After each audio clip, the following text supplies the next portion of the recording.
I know that, but I'm just asking Australian about Airways. the human rights issue, because that is the issue that has been raised and nominated. There was context for that, as Catherine King put it in her media conference this morning. If that is such important context, why is Qatar flying to Australia at all? Well, if Australia, I don't know that it would be right to comment on the human rights records of countries that Australia flies into and out of around the world, or whose airways fly to us. I mean, it would be, I think what Minister King has said this morning is that didn't help. But, you know, it is context. It was there. But this set of issues has been widely known. Qatar's application, widely understood for quite some time. She's made exactly the same decision that Michael McCormack made as Transport Minister just a few years ago. It's not unusual for ministers to agree, reject or modify requests from foreign governments to open up airspace flying into Australian ports. The ministers made this decision.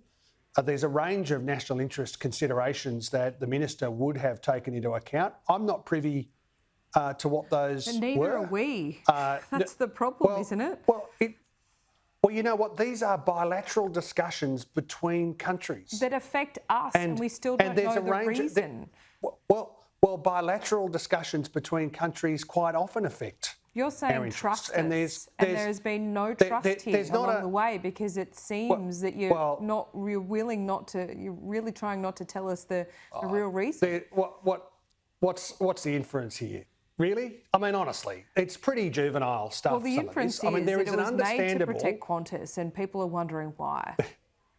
Well, it sits against the backdrop, Laura, of what happened in the international aviation industry over the course of COVID. Of course, airlines around the world, governments around the world have been grappling with, as the airline industry goes from being utterly furloughed, essentially at zero. Economies, countries, airlines have been working their way through these questions.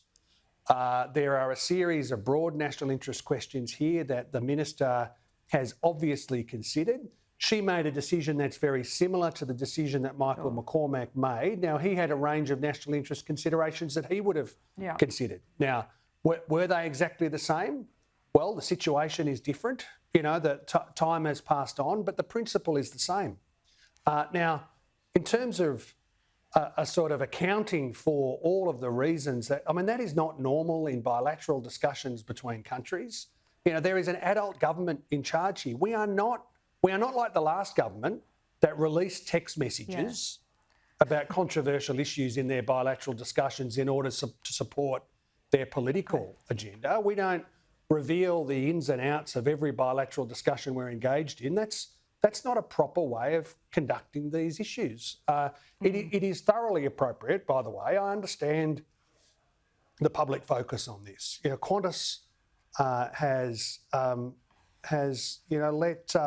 let customers down, has disappointed its workforce. There is a series of controversies that have been well canvassed there. I understand that there is disappointment, and that the new CEO has got a job to do in making sure we restore public confidence and customer engagement and engage the workforce properly. And so I understand why there's this set of issues around it. But at the heart of this, a bilateral discussion between Australia and Qatar.